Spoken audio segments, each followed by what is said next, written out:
Good evening and welcome to Q&A. I'm Tony Jones, and answering your questions tonight, world-renowned evolutionary biologist and author of The God Delusion, Richard Dawkins. And wait a minute. Hold your applause just for a moment. And Australia's most senior Catholic churchman, the Archbishop of Sydney, Cardinal George Pell. Please welcome our special guest.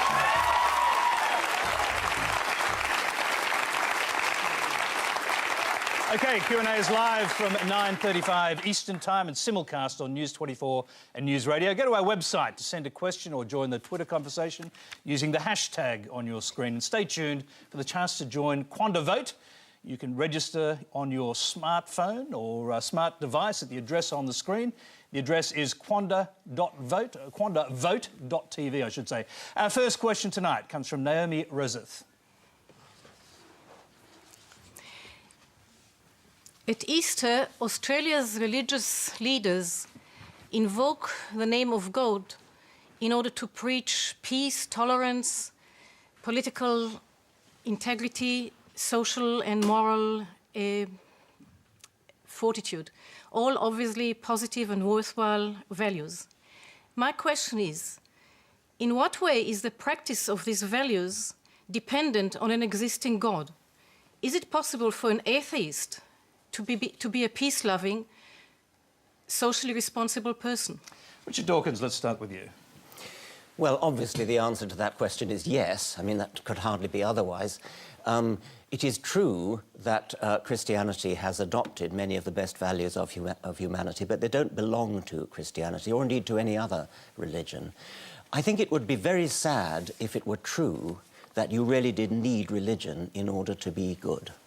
Because if you think about it, what that would mean would be either that you get your morals and your values from the Bible or the Quran or some other holy book, or that you are good only because you're frightened of God, because you don't want to go to hell or you do want to go to heaven.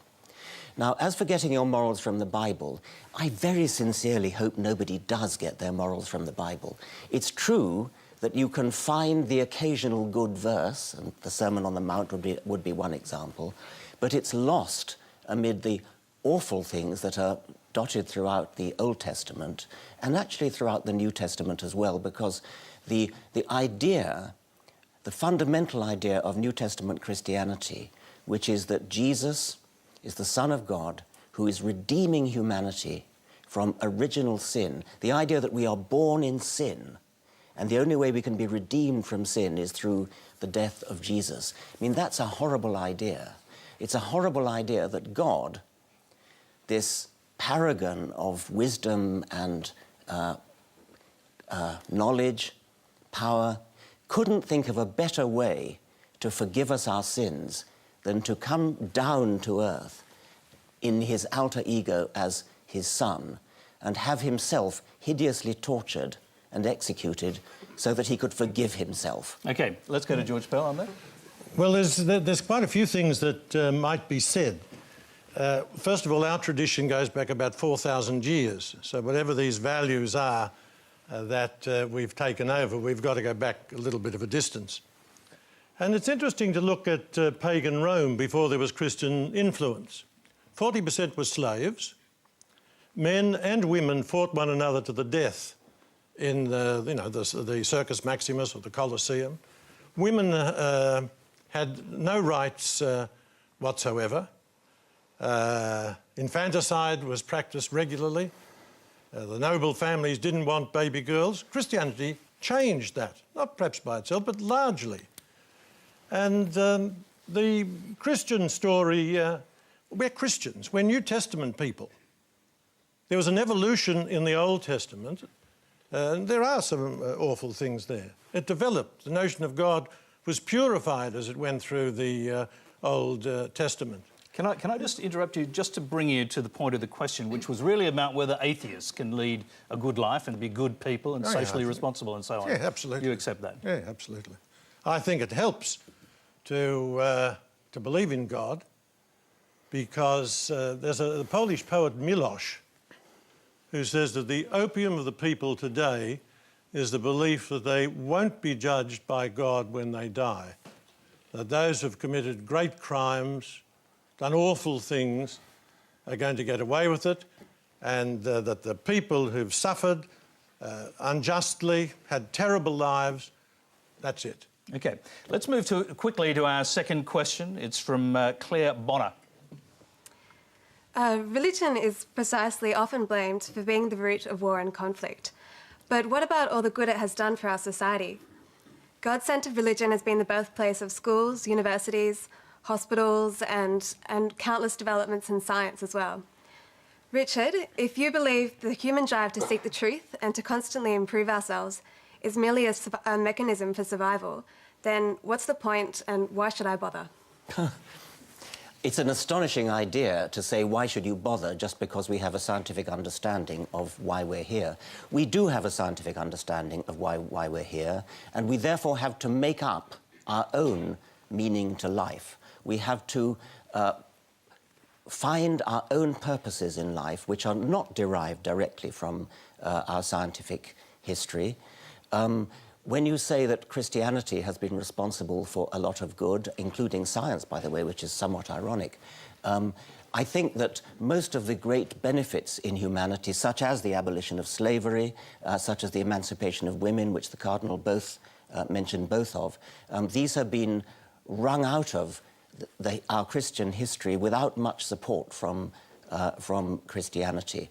I, as an atheist, my friends as atheists, lead thoroughly worthwhile lives, in our opinion, because we stand up, look the world in the face up to the fact that we are not going to last forever. We have to make the most of the short time that we have on this planet. We have to make this planet as good as we possibly can and try to leave it a better place than we found it. Now, to some degree, you've already answered this, but there is a follow-up question. I'm going to go to that now. It's from Rebecca Ray. Okay, my question for you today is, without religion, where is the basis of our values? And in time, will we perhaps revert back to Darwin's idea of survival of the fittest? Richard Dawkins, you can answer that and I'll bring in Cardinal Pell. I very much hope that we don't revert to the idea of survival of the fittest in planning our politics and our values and our way of life. I've often said that I'm a passionate Darwinian when it comes to explaining why we exist. It's undoubtedly the reason why we're here and why all living things are here. But to live our lives in a Darwinian way, to make a society a Darwinian society, that would be a very unpleasant sort of society in which to live. It would be a sort of Thatcherite society. And we want to, I mean, in a way, I feel that one of the reasons for learning about Darwinian evolution is as an object lesson in how not to set up our values and our social lives. George Pell. Well, it's interesting because I think in the space of about 2 minutes, Richard has said two different things. One of which is that science can't tell us why we're here, and then in the next minute, trying to say that it does. No, I said it can tell us why we're here. It can't. Well, I simply contradict you in that case. Well, what is the reason that science gives why we're here? Science tells us how things happen. Science tells us nothing about why there was the Big Bang, why there is a transition from inanimate matter to living matter. Science is silent on... we could solve most of the questions in science and it would leave all the problems of life almost completely untouched. Why be good? There are... why be good is a separate question, which I also came to. Why we exist, you're playing with the word why there. Science is working on the problem of the antecedent factors that lead to our existence. Now, why in any further sense than that, why in the sense of purpose, is, in my opinion, not a meaningful question. You cannot ask a question like, why do mountains exist, as though mountains had some kind of purpose. What you can say is what are the causal factors that lead to the existence of mountains, and the same with life and the same with the universe. Now, science over the centuries has gradually pieced together answers to those questions. Why in that sense? It's true that there are still some gaps, but surely, Cardinal, you're not going to fall for the God of the gaps trap of saying that that religion is going to fill in those gaps which science has so far not yet answered. No, I'm not going to be diverted at all. I'm happy to come back to that. Okay. We will be coming back to it because I know there are questions that relate to some of the bigger issues you're talking about, but you could respond and then we'll move on to our next question. I hope I'll be allowed to. You certainly Thanks. will.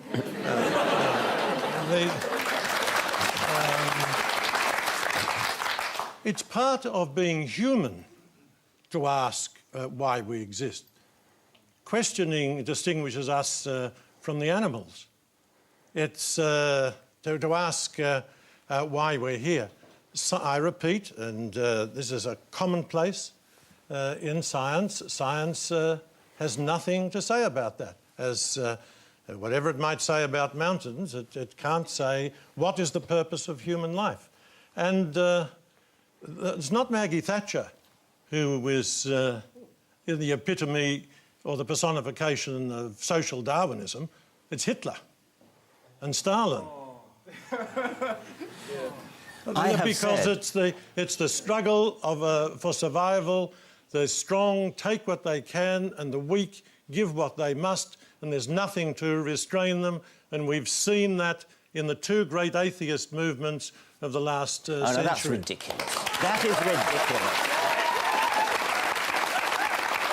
Nice unbiased audience you've assembled here, by the way. Right, let's clearly distinguish two things here. First, atheism had nothing to do with Hitler or Stalin.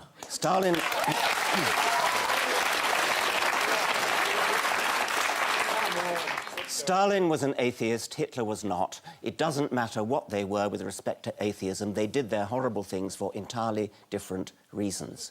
Now, you are right when you say that aspects of what Hitler tried to do could be regarded as arising out of Darwinian natural selection. That's exactly why I said that I despise Darwinian natural selection as a motto for how we should live. I tried to say we should not live by Darwinian principles, but Darwinian principles explain how we got here and why we exist in the scientific sense. Now, Cardinal, you said it's part of human nature to want to ask the question why, in the sense of purpose. It may very well be part of human nature, but that doesn't make it a valid question. There are all sorts of questions which you can ask. What's funny about that? What is funny about that? OK, we'd like the audience not to yell out. If we can do that, that'd be great. We're going to move on. I didn't finish, I'm sorry. OK, well, finish your point. OK. Because there are lots of questions pertaining to this. We will The question why is not necessarily a question that deserves to be answered. There are all sorts of questions that people can ask, like, what is the colour of jealousy? That's a silly question. Exactly. Why is a silly question? Why is a silly question? You can ask, what are the factors that led to something coming into existence? That's a sensible question. But what is the purpose of the universe is a silly question. It has no meaning. Could I just interpose very briefly? Very briefly. I think it's a very poignant and real question to ask, why is there suffering? We will be asking that question, believe it or not. This is Q&A. It's live and interactive. Tonight we're experimenting with QuandaVote, a new way for Q&A viewers to share their opinions on the issues we discuss. You can go to the QuandaVote.tv website on your smartphone, tablet or computer to vote in our very first question, and that is, does religious belief make the world a better place? Does religious belief make the world a better place? We'll report back later on your views. First, let's move on to our next question for our panel. It comes from Paul Hanrahan. My question is for Richard Dawkins. You're on the record as saying you can't prove that God doesn't exist, and you say you're agnostic rather than atheistic. Why do you appear as the champion of atheism around the world? Why do you accept offers to appear as the champion of atheism? And why are you so evangelical in the prosecution of your cause? Isn't that a touch hypocritical and unscientific? Yes, Richard Dawkins, I'm a bit confused about this because you just referred to yourself moments ago as being an atheist, and yet with the Archbishop of Canterbury you referred to yourself as an agnostic. In the God delusion, I made a 7-point scale. 1 is I'm totally confident there is a God. 7 is I'm totally confident there is not a God. 6 is, to all intents and purposes, I'm an atheist. I live my life as though there is no God. But any scientist of any sense will not say that they positively can disprove the existence of anything. I cannot disprove the existence of the Easter Bunny, and so I'm agnostic about the Easter Bunny. It's in the same respect that I'm agnostic about about God. What proof, by the way, would change your mind? That's a very difficult and interesting question because, I mean, I used to think that if somehow, you know, great big, giant, 900-foot-high Jesus with a voice like Paul Robeson suddenly strode in and said, "I exist, here I am." But even that, I actually sometimes wonder whether that would... I think you're hallucinating. Exactly. I agree. I agree. Can I just put a question to you? Could you ever provide Richard Dawkins with the sort of proof he requires for belief, scientific proof of the existence of God? No, because I think he only accepts proof that is rooted in sense experience. In other words, he excludes the world of metaphysics, say the principle of contradiction, and he excludes the possibility of arguments that don't go against reason, but go beyond it. But could I make one little suggestion as to why Richard calls himself an atheist? Because in one of his blogs in 2002, he was discussing whether he's an agnostic or a non-theist. He said he prefers to use the term atheist because it's more explosive, it's more dynamic. You can shake people up. Whereas if you're just going around saying that you're an agnostic or a non-theist, it's not... these are his own words. Well, let's let Richard Dawkins... I don't remember saying that. It wouldn't totally surprise me. It's in 2002. It's an ongoing issue. What's the best way? There is a problem with the word atheist, especially in America. I don't know whether it's true in Australia. There's a lovely woman... I'm blocking on her name because I'm jet-lagged. She's Irish-American woman. Anybody help me? There are quite a few Irish-American women. Sorry about that. Sorry? No. Anyway, I do apologise personally to her for forgetting her name. She's an actress and she's got she did a film on how she escaped from the Roman Catholic Church, and it's a very moving film, and at the end her mother discovered that she was an atheist, and her mother phoned her up and said, "Well, I don't mind you not believing in God, but an atheist?" Her name's Julia Sweeney. It's suddenly come back to me. I strongly recommend that. Now, the point is that the word atheist, unlike just simply not believing in God, has bad connotations. And so, to some extent, people have wished to depart from that and change the name to non-theist or secularist or non-believer. And I waver back and forth as to what's the best name to use. I sometimes call myself an atheist, sometimes a non-theist, and sometimes just a non-believer. George Pell, can I just come back to you on this question of the existence of God? Why would God randomly decide to provide proof of his existence to a small group of Jews 2,000 years ago and not subsequently provide any proof after that? Well, I don't think there's ever been any scientific proof. I don't believe God does anything randomly, although he might set up a system which works apparently through, through chance, through random. But if you want to get something done, you've got to ask somebody. It's no good, say, my asking everyone in the congregation, "Will you do something?" Normally you go to a busy person because you know they'll do it. And so, for some extraordinary reason, God chose the Jews. They weren't intellectually the equal of either the Egyptians or the... Intellectually? Intellectually, morally... How can you know intellectually? Because you see the fruits of their civilization. Egypt was the great power for thousands of years before Christianity. Persia was a great power. Chaldea. The poor, the little Jewish people, they were originally shepherds.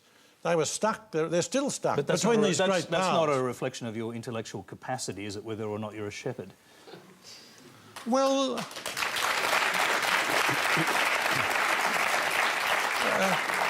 no, it's not, but it's a recognition, it is a reflection of your intellectual development. But like many people are very, very clever and not highly intellectual. But my point is sorry, can I just interrupt? Are you including Jesus in that, who obviously was Jewish and was of that community? Exactly. So intellectually not up to it? Oh.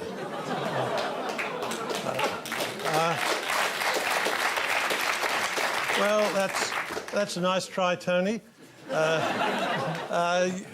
The people, in terms of sophistication, the Psalms are remarkable. In terms of their buildings and that sort of thing, they don't compare with the great powers. But Jesus came not as a philosopher to the elite. He came to the poor and the battlers. And for some reason, he chose a very difficult, but actually they are now an intellectually elite, because over the centuries they've been pushed out of every other form of work.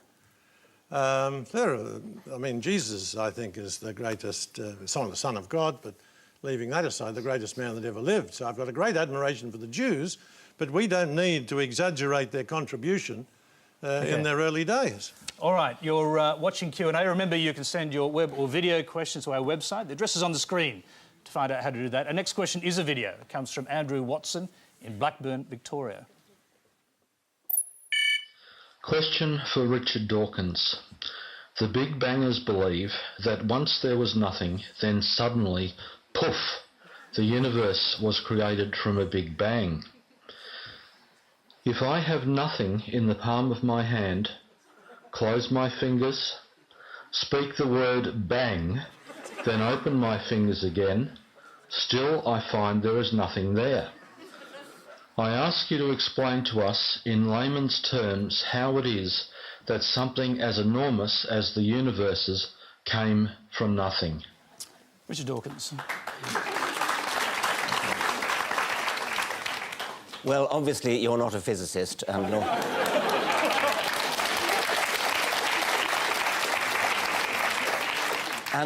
nor am I, and I am delighted to say that during my time in Australia I shall be having a number of conversations, public conversations, with my colleague Lawrence Krauss, including one in the Sydney Opera House later, I think it's next week.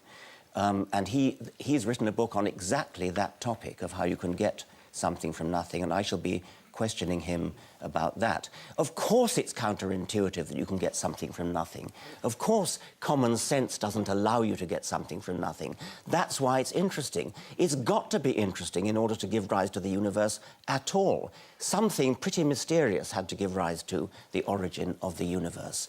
Now, if you want to replace a physical explanation by an intelligent God, that's an even worse explanation. It's an even more difficult explanation. What scientists are trying to do is to explain how you can get not just something, but the immense complexity of the world, of the universe, and of life. And science is making a pretty good fist of doing that. Life is now completely solved, barring the details. That was Darwin's contribution and Darwin's successors. Physicists are still working on the origin of the cosmos. Among them is Lawrence Krauss, whom I shall be talking to next week. Now, it is very mysterious how the universe came into being. It's a deeply mysterious and interesting question. And can I just interrupt? It's an old question, a very old question. Thomas Aquinas in the 13th century was asking this same question. He said there must have been a time when no physical things existed, but something can't come from nothing. That was his view. It's just been repeated by us. Something can come from nothing, and that's what physicists are now telling us. I could give you, you asked me to give you a layman's interpretation. It would be a very, very layman's interpretation. When you have matter and antimatter and you put them together, they cancel each other out and give rise to nothing. What Lawrence Krauss is now suggesting is that if you start with nothing, the process can go into reverse and produce matter and antimatter. The theory is still being worked out.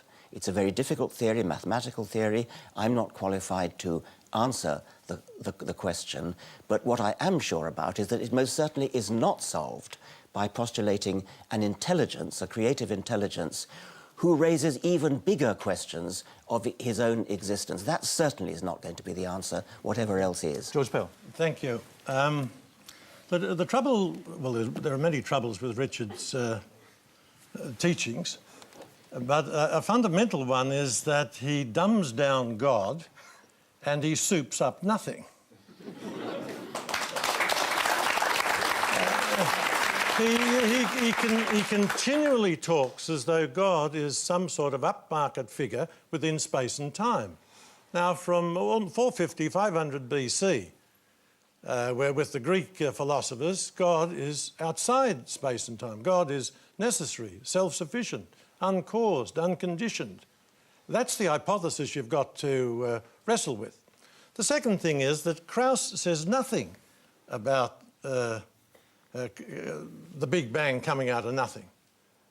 Admittedly, he comes clean on about 6 pages from the end of his book, and I don't know whether Richard has read it that far because he gave it a foreword. What he says is what Richard is describing as nothing is a sort of a mixture of particles and perhaps a vacuum with electromagnetic forces working on it. That's what Krauss is talking about under the heading of nothing. And there's a very good review of this in the New York Times, not a pro-religious paper at all, where Krauss is absolutely denied and demolished, although especially by his supporters claiming that he says things come out of nothing. He doesn't say that. It's a matter, you can quickly respond to that. You can dispute exactly what's meant by nothing, but whatever it is, it's very, very simple. And why is that funny?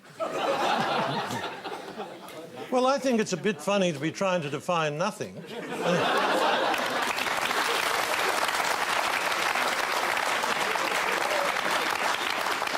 Well, can I put that to you as a question? Is it equally feasible, since you can't prove the existence of God, that the nothing you're talking about is in fact some creative force? If you talk about a God who is a creative intelligence, then that is something very complicated and very improbable and something that requires explaining in its own right. The nothing that Lawrence Krauss is talking about, whether or not it's what a naive person would conceive as nothing or what a sophisticated physicist would consider to be nothing, it is going to be something much, much simpler than a creative intelligence. We are struggling, we're all struggling, scientists are struggling, to explain how we get the fantastic order and complexity of the universe out of very simple and therefore easy to understand, easy to explain beginnings. Lawrence Krauss calls the substrate of his explanation nothing. It's possible to dispute whether nothing is quite the right word, but whatever it is very, very simple and therefore is a worthy premise for an explanation. Whereas a God, a creative intelligence, is not a worthy substrate for an explanation because it is already something very complicated. And it's no good invoking Thomas Aquinas and saying that God is defined as outside time and space. That's just a cop-out. That's just an evasion of the responsibility to explain. That's just setting out what you want to prove before you've even started. OK, let's move on to a question. Let's move on to a question on evolution for Cardinal Peltz from Joe Blades. As a young Catholic scientist, I'd like to ask the Cardinal to clarify the Roman Catholic Church's position on evolution and comment on whether the dichotomy between science and religion is in fact real. Well, science and religion are two different activities, and in the Catholic Church, you can believe to some extent what you like about evolution. I think Darwin made a great contribution. I remember talking with Julius Kornberg, a very distinguished biologist, and he's worked with ants for years. And he said, you know, he's managed to change them by changing the conditions. But there are a number of things that evolution doesn't explain. Darwin realised that. Darwin was a theist because he said he couldn't believe that the immense cosmos and all the beautiful things in the world came about either by chance or out of necessity. He said, I have to be ranked as a theist. Now, that's just not true. Excuse me, just plain not true. It's on page 92 of his autobiography. Go and have a look. Sorry, can I just bring you, in a sense, to the point of the question? Do you accept that humans evolved from apes? Yeah, probably. From Neanderthals, yes. Whether... Okay. From Neanderthals? Probably. Why from Neanderthals? Well, who else would you suggest? Neanderthals were our cousins. We're not descended from them. And we're both descended from... Are these extant cousins? Where will I find a Neanderthal today if they're my cousins? They're not extant, they're extinct. Exactly, that's my point. Your point is that because they're not... that because they're extant, they can't be our cousins. I really am not much fussed. That's very clear. Something in the evolutionary story seems to have come before humans. A lot of people say it's Neanderthals. Can we say this? Humans, you accept that humans evolved from non-humans. So let me put this to you as a question. At what point in this evolutionary scale was a soul imparted to the humans from God? Look, a soul isn't... it's not like putting a spot of gin in a tonic. The soul is the principle of life. So whenever there was a principle of life that could question, that could be open to awe, that was able to communicate, then we had the first human. Now, we believe that the first humans developed in South Africa.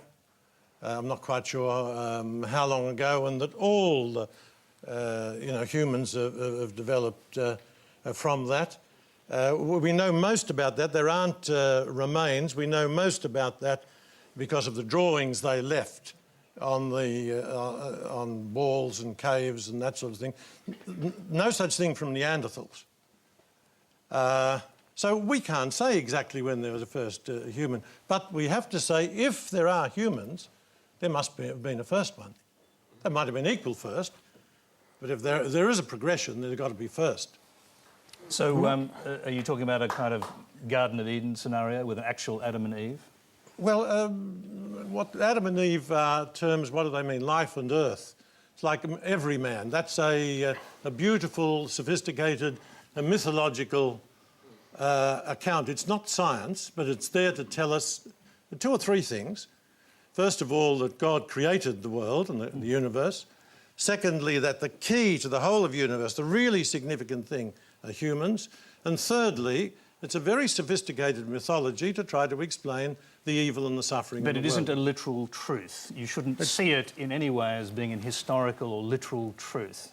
It's certainly not a scientific truth, and it's a religious story told for religious purposes. And just quickly, because the Old Testament in particular is full of these kind of stories. I mean, is there a point where you distinguish between metaphor and reality? For example, Moses receiving the Ten Commandments inscribed directly by God on a mountain.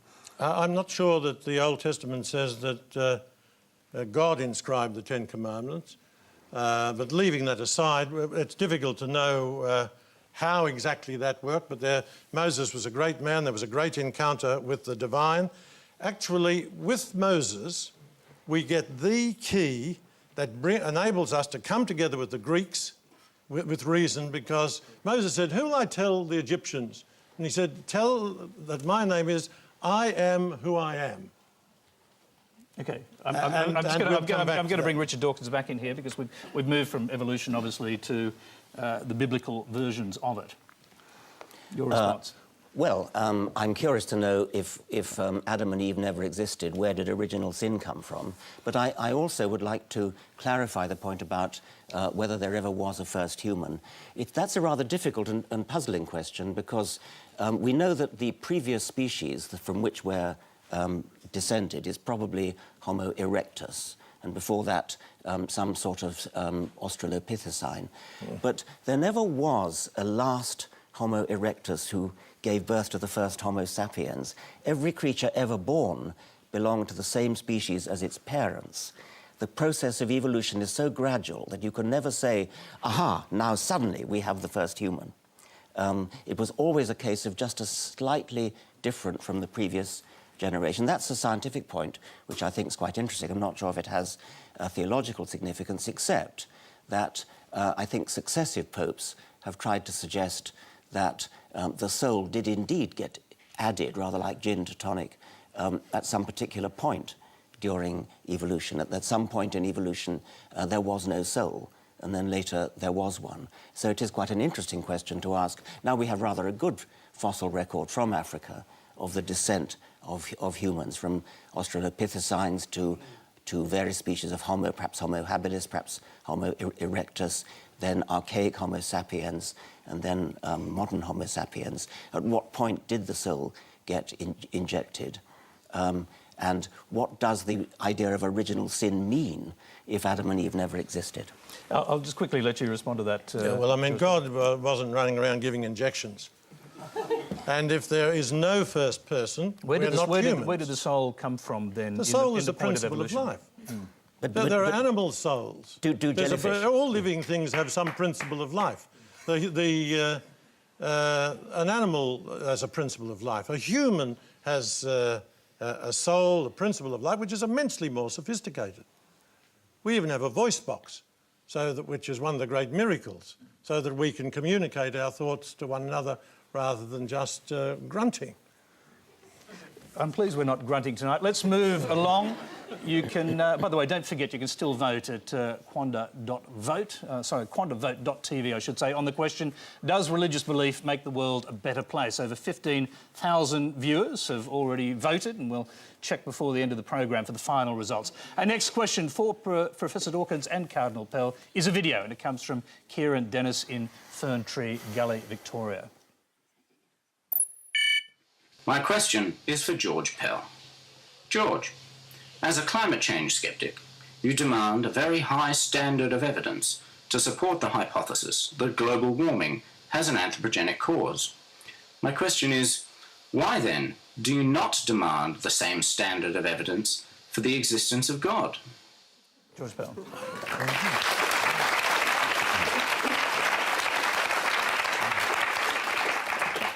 I'm very, very happy to answer that. First of all, I'm not a sceptic about climate change. I grew up in Ballarat. The weather was always shy. I worked for years in Melbourne. If you don't like the weather in Melbourne, wait 20 minutes. Think of all the nonsense people like Flannery told us about years of drought here, and now we're coping with flood. So can I just clarify that you're a sceptic about global warming leading to climate change? I'm skeptical about the human contribution to dangerous climate change. I think that is not established. And is that because you're sceptical about scientific consensus? And is that partly driven by what scientists believe about religion? No, got nothing to do with it. On the weather question, I go on the evidence. When you come to talk about God, that is not a scientific question. The scientists concede that. It is a question that is open, I believe, to reason. You have to reason about the facts of science, ask whether you believe that the suggestion that random selection is sufficient, and also most evolutionary biologists today don't believe that. Don't believe what? They don't believe in this crude fundamentalist version of random selection that you propose. I do not propose it, and I strongly deny that evolution is random selection. Good. Evolution is non-random selection. Oh, so there's a purpose to it, is there? No. Could you explain what non-random means? Yes, of course I could. It's my life's work.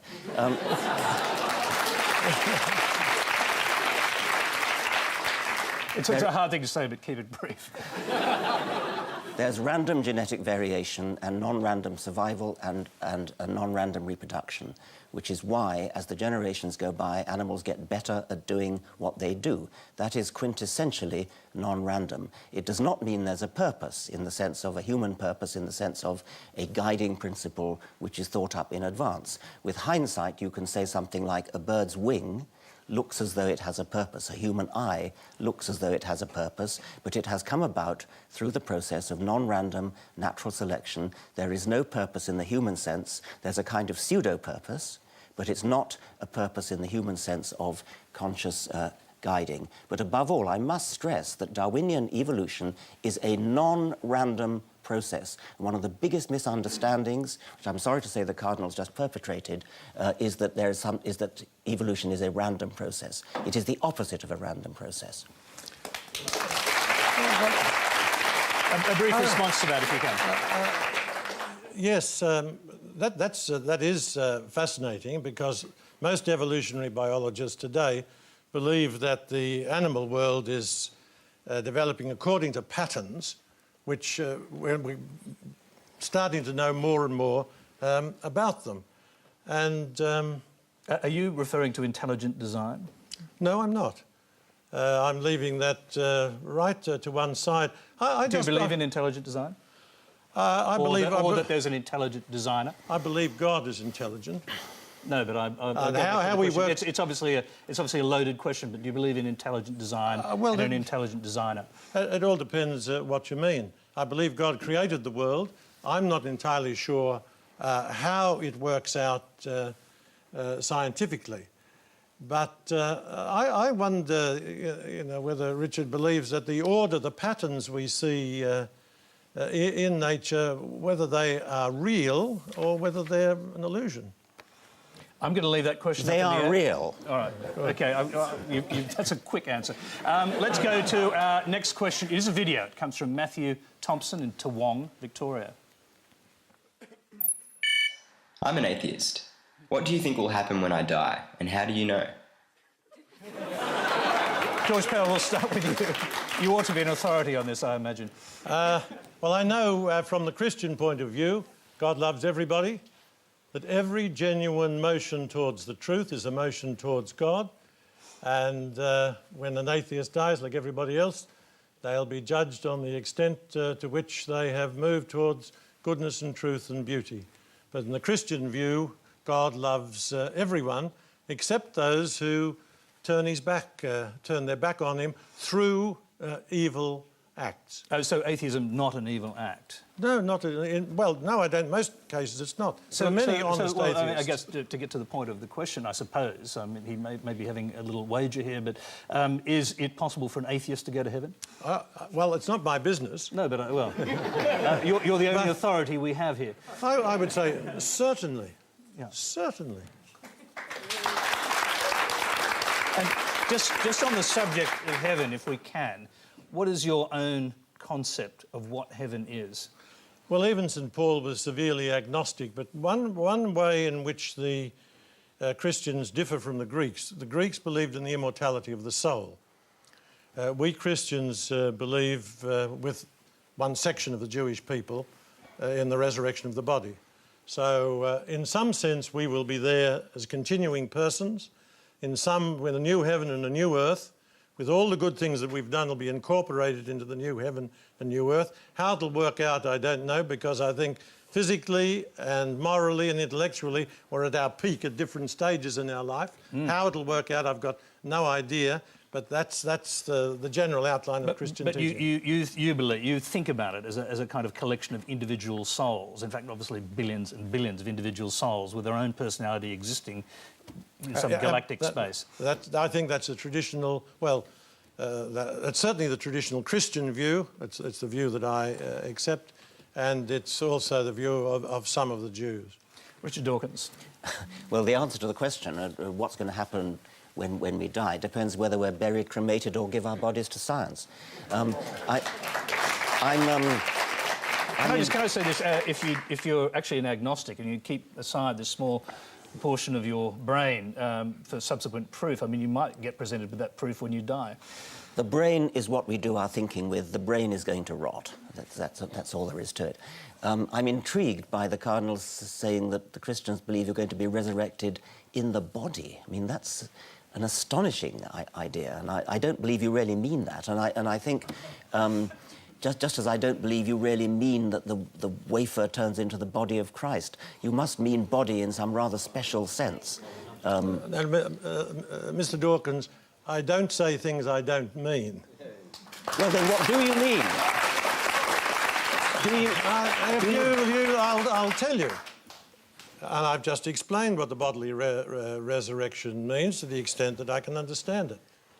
I certainly believe that when the words of consecration are uttered, that they become the body and blood of Christ. Now, I've had a little kid come up to me when that was explained and say, can I have a look in the chalice to see if it's turned to blood? And of course it hasn't. We don't believe that. It's not against reason. I believe it because I believe the man who told us that was also the Son of God. He says, this is my body, this is my blood. And I'd much prefer to listen to him and take his word than yours.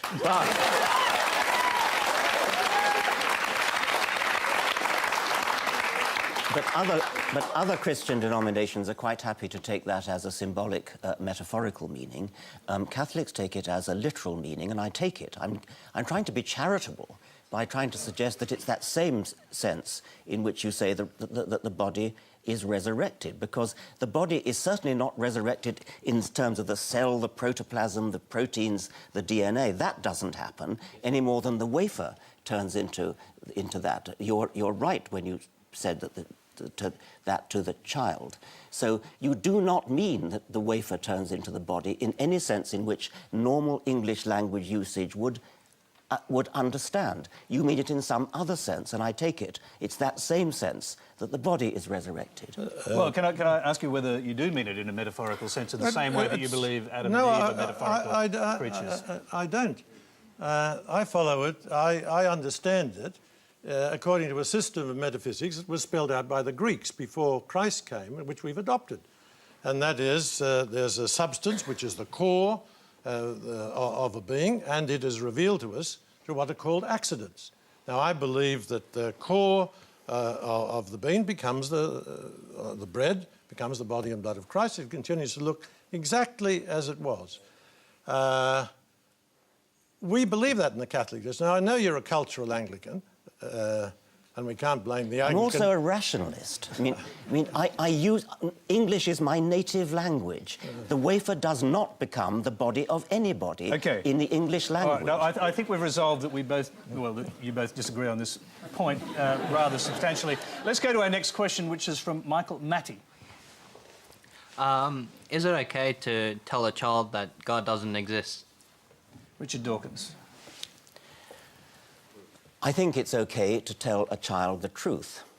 But I would prefer to encourage a child to make up her own mind and to think about the evidence and to believe things when there is evidence. What I think is not okay, what I think is deeply immoral, is to tell a child that when she dies, if she's not good, she's going to go to hell. That seems to me to be mental child abuse and an utter disgrace.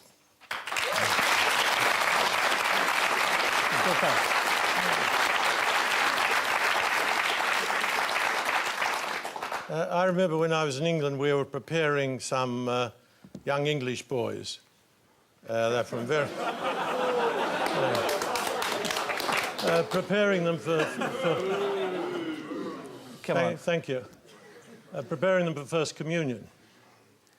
And they were very patriotic young lads. And one of them announced very breezily to me that he didn't believe in hell. And I mean, certainly the idea of any child being sent to hell, I agree that that is grotesque, and that's not the Christian God. But anyhow, this kid, I said simply, Hitler. Do you think Hitler might be in hell? Started the Second World War, caused the death of 50 million? Or would you prefer a system where Hitler got away with it for free? Anyhow, the little kid was quite patriotic, and he said, he realised hell was in with a chance if Hitler was going to go there. What about a system where he was simply obliterated and didn't exist anymore? Well, he would have got away with too much as far as I'm concerned. So you actually, prefer the idea of hell as a place of punishment but for who? Where do you draw the line? Do unbelievers go to hell? No. The only people... well, one, I hope nobody's in hell. We Catholics generally believe that there is a hell. I hope nobody's there. I certainly believe in a place of purification. I think it'll be like getting up in the morning and you throw the curtains back and the light is just too much. God's light would be too much for us. But I believe, on behalf of the innocent victims in history, that the scales of justice should work out. And if they don't, life is radically unjust. The law of the jungle prevails. OK, well, I'm just going to go to our next question, which we can respond to some of these issues through that. It's a video question. It comes from Nick Walsh in Nyngan, New South Wales. How can there be a compassionate God who is all-powerful and has created us, yet we suffer? Why create such a world in the first place? Richard Dawkins, you can reflect on that and the previous question. Well, it's hardly my business to say how could a compassionate God like that exist. Darwin himself said it was impossible for him to believe in a God who was capable of creating such suffering. He actually was talking about suffering in the animal kingdom. Do you assume that suffering is a natural part of the human condition? It's a natural part of the living condition. It's a natural part of Darwinian natural selection, which is one of the reasons why I was so keen to say that I didn't want to live by Darwinian principles. There is massive amount of suffering in the natural world, a huge amount of suffering, and it seems to me that's an almost inevitable consequence of Darwinian natural selection. I'm more interested, however, in what's true than in what I would like to be true. It would be very nice if there were no suffering in the world. It would be very nice if there were a sort of natural scale of justice, as the Cardinal was saying. But I'm more interested in what's true. So it's not the business of an atheist to justify the ways of God to man. It is the business of a cardinal. OK, let's go to the Cardinal. The question was, how can there be a compassionate God who's all-powerful and has created us and yet we suffer? Why create such a world in the first place? I think that's probably the hardest question for us to answer. Do you struggle with it? Yes. If I get a chance to say, to ask a question when I die, I think I'll ask the good God, why is there so much suffering? That's a problem for us. I think the greater problem for, and I'll come back to the question because it's a very good one. That's the heart of what we're about. I think it's a much greater problem for the atheist to explain why there is goodness and truth and beauty. Our problem is to cope with suffering.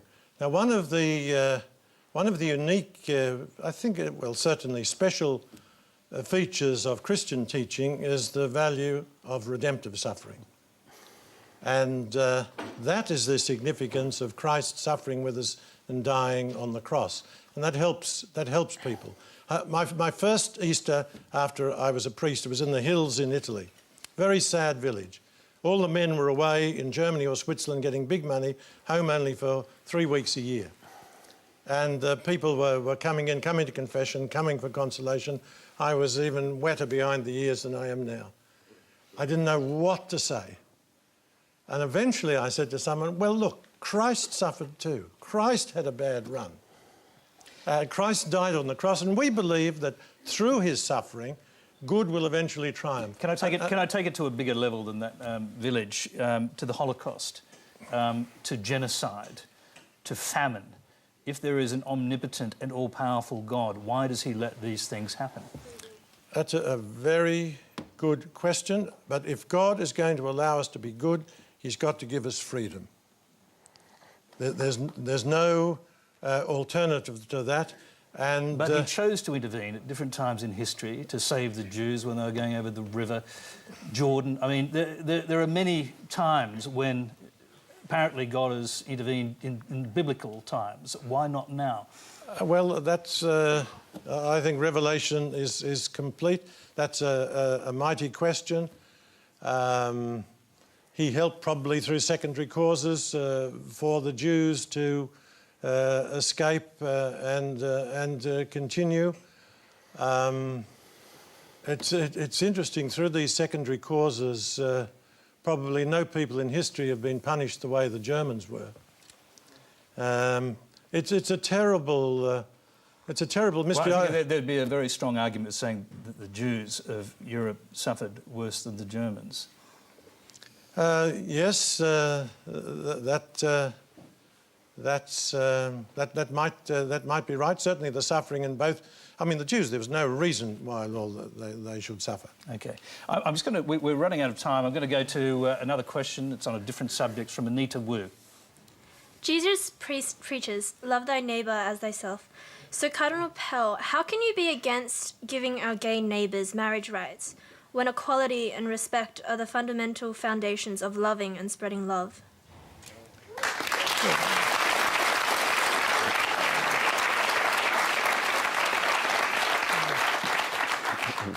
Well, it's quite misleading and quite unfair to suggest that Christians hate homosexuals. Christians love everybody. We believe that marriage is between a man and a woman, that it is for the continuity of the human race. We believe that men and women are made for one another, spiritually, psychologically, physically.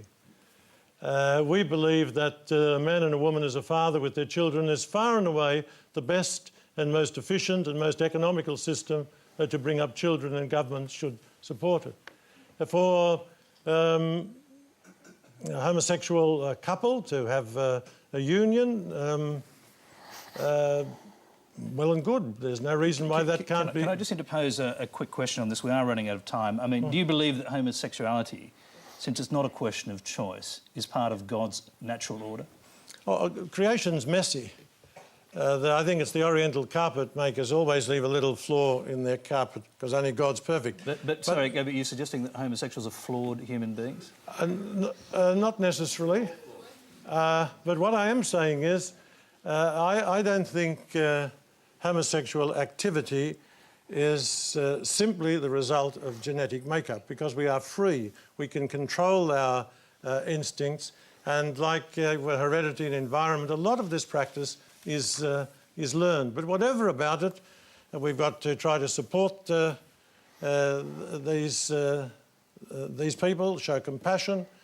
The Catholic Church has a great record there. We look after more HIV sufferers than any other non-government organisation, but we don't believe it's possible to have homosexual marriage. I'm going to... we're almost out of time. We've got time for one more question that both of our guests can answer. It's from Catherine Chen. As an atheist, Professor Dawkins, do you believe that believing in God for emotional support should be allowed even temporarily?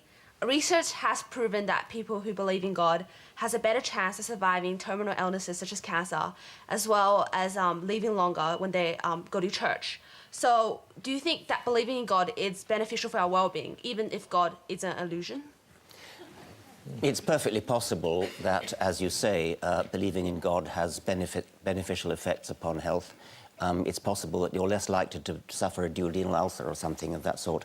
But I do have to stress, I mean, that's an utterly trivial argument compared to the truth of whether the God actually exists or not. I mean, that's a really big question. It's an important question, one that the Cardinal and I would agree on. And if there is some minor benefit to health one way or the other, the evidence is not good, by the way, but even bending over backwards to suggest that the evidence is there, that psychosomatic illness may be healed, may be alleviated somewhat by a belief in God. Psychosomatic medicine is well known. Placebos work. If God is simply a placebo, that's fine. But I'm interested in whether he's actually there. OK, Cardinal Pell, final word, actually. Yeah, so am I. It's a question of truth. Christians don't present God as like Santa Claus, something that a myth that's useful for children. And believing in God and being a Christian cuts both ways. More people were killed for their Christian belief in the last century than any other century, probably than all the other centuries combined. They died on principle to be faithful to Jesus. So we might get some benefits. We mightn't get ulcers. We might live a bit longer. That might have much more to do with our heredity. But we follow Christ because we believe it's the truth. I think it does bring a peace of mind. It does help us. But sometimes it gets us into... my life would be much simpler and much easier if I didn't have to go to bat for a number of Christian principles. Have you ever regretted that you do? Sometimes I wonder. Seriously? No.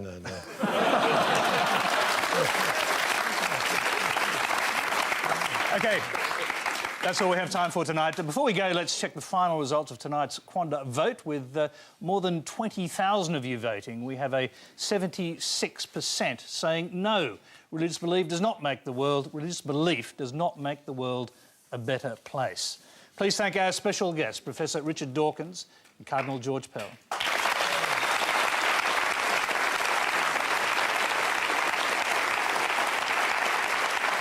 And next week on Q&A, we return to worldly matters with Attorney General Nicola Roxon, the manager of opposition business Christopher Pyne, international human rights lawyer Jeffrey Robertson, humanist, philosopher A.C. Grayling, and Middle East analyst Lydia Khalil. Until then, good night.